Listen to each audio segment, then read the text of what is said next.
Halo semuanya, pernah nggak sih Anda ngerasa udah nyoba makan yang benar, rajin olahraga, tapi kok berat badan atau tubuh kayaknya tetap ngelawan balik? Nah, di pemaparan kita kali ini, kita bakal bongkar habis-habisan rahasia di balik metabolisme dan kesehatan jantung kita.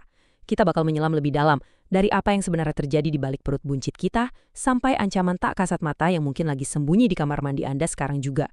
Beneran, siap-siap aja, karena info ini bakal ngubah total cara Anda mandang kesehatan sehari-hari. Jika perut Anda buncit, Anda punya masalah. Wow, kedengarannya tajam banget kan? Sangat to the point, dan mungkin lumayan bikin kita nggak nyaman. Tapi ini bukan sekedar urusan penampilan atau soal estetika loh, ini benar-benar peringatan medis yang sangat serius.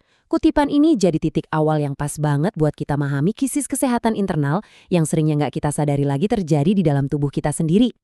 Dan peringatan keras tadi itu datang dari Dr. Pradip Jamnadas. Beliau ini bukan dokter sembarangan ya. Beliau adalah kardiolog intervensi top dari Orlando, Florida. Bayangin aja, dengan pengalaman lebih dari 30 tahun ngebedah dan nanganin jantung manusia secara langsung, beliau benar-benar tahu persis apa aja yang bisa ngancurin sistem kardiovaskular kita. Sebagai pendiri Aristoteles Education, Dr. Jamnada sekarang fokus banget ke pendekatan yang lebih holistik, menggabungkan ilmu medis, perbaikan gaya hidup, dan kekuatan puasa. Oke, yuk langsung aja kita bahas satu persatu. Pertama, kita bakal ngeliat bahaya tersembunyi lemak visceral. Lanjut ke siklus beracun gula insulin. Ketiga, strategi puasa dan olahraga. Terus, faktor eksternal perusak metabolisme. Dan terakhir, solusi bebas beban kimia. Sip, kita masuk ke bagian pertama, bahaya tersembunyi lemak visceral. Banyak dari kita mikir kalau lemak di perut itu cuma masalah kosmetik aja, kayak, aduh celana jadi sesek nih. Tapi, tunggu dulu, ini bukan lemak biasa yang gampang dicubit di bawah kulit. Kita lagi ngomongin lemak visceral. Ini tuh lemak yang numpuk jauh di dalam rongga perut Anda, benar-benar ngebungkus organ vital kayak hati dan usus. Dr. Jamnadas bahkan nyebut ini sebagai epidemi mematikan zaman sekarang. Lemak visceral ini bukan cuma gumpalan pasif loh, ini jaringan yang sangat aktif, terus-terusan ngirim sinyal peradangan dan jadi dalang utama berbagai penyakit kronis. Jadi, kalau perut kita buncit, jaringan beracun inilah yang diam-diam lagi ngintai organ-organ vital kita. Sekarang kita lanjut ke bagian kedua, siklus beracun gula insulin. Nah, pertanyaannya, gimana sih lemak mematikan ini bisa numpuk dan ngacak-ngacak sistem kita? Ini dia reaksi berantainya. Semuanya berawal dari langkah pertama, konsumsi karbohidrat, gula, dan makanan olahan yang berlebihan. Asal Anda tahu, glukosa atau gula darah di level tertentu itu sebenarnya bertindak kayak racun di aliran darah kita.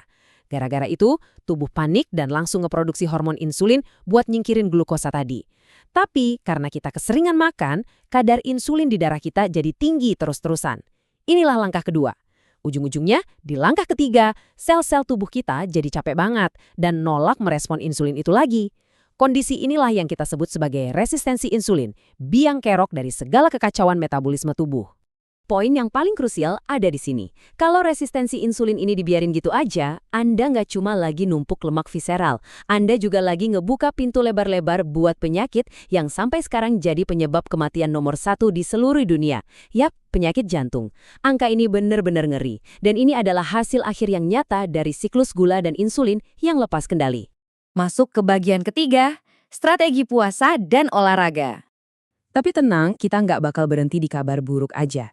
Tubuh kita itu dirancang super canggih untuk bisa nyembuhin dirinya sendiri, asalkan kita kasih sinyal yang pas. Nah, angka 12 jam ini benar-benar magis.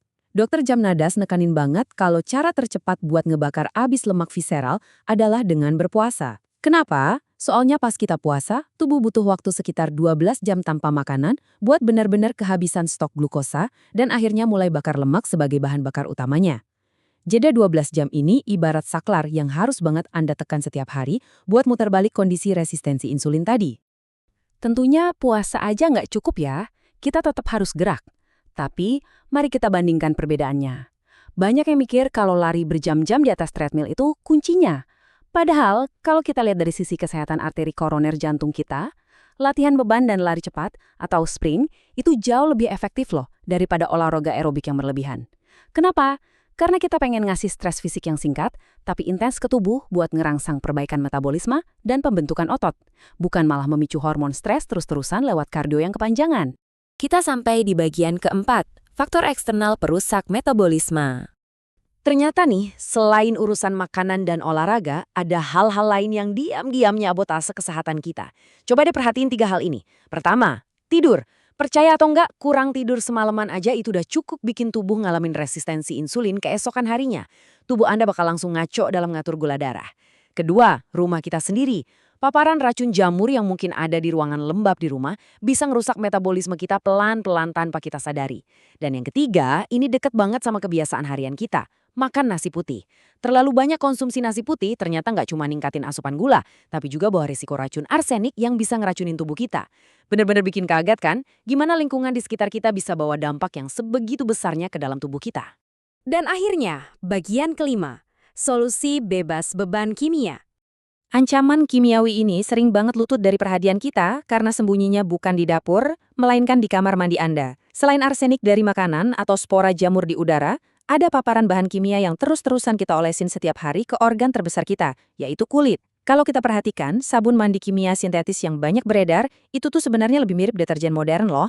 Zat kimia dari sabun ini bisa meresap ke tubuh, ninggalin residu beracun, dan pelan-pelan banget mengganggu metabolisme kita. Nah, solusinya adalah balik ke cara tradisional. Coba deh ganti deterjen kulit tadi dengan sabun saponifikasi alami yang diperkaya moringa atau kelor. Sabun alami kayak gini ngebersihin secara mendalam, tapi nggak ninggalin sisa-sisa bahan beracun. Ini bukan sekedar urusan perawatan kulit ya, ini adalah langkah yang sangat krusial buat ngurangin beban kimia harian yang harus ditanggung sama tubuh dan organ hati kita demi jantung yang sehat. Jadi, pada akhirnya, buat dapetin kesehatan jantung yang optimal dan metabolisme yang lancar jaya, itu nggak cuma soal ngurangin kalori atau lari pagi tiap hari. Ini soal gimana kita menyingkirkan racun, mulai dari numpuknya gula di aliran darah, sampai bahan-bahan kimia yang nangkring di kamar mandi kita. Makanya, saya pengen nutup pemaparan ini dengan satu pertanyaan buat Anda. Sudahkah Anda menyingkirkan beban kimia dari tubuh Anda hari ini? Mulai sekarang, yuk kita lebih perhatiin apa yang masuk ke mulut kita, kapan waktu yang pas buat berpuasa, dan apa aja yang nempel di kulit kita. Tubuh Anda itu lagi nungguin kesempatan emas buat nyembuhin dirinya sendiri loh. Terima kasih udah ngikutin pemaparan kali ini, dan sampai jumpa di pembahasan seru berikutnya.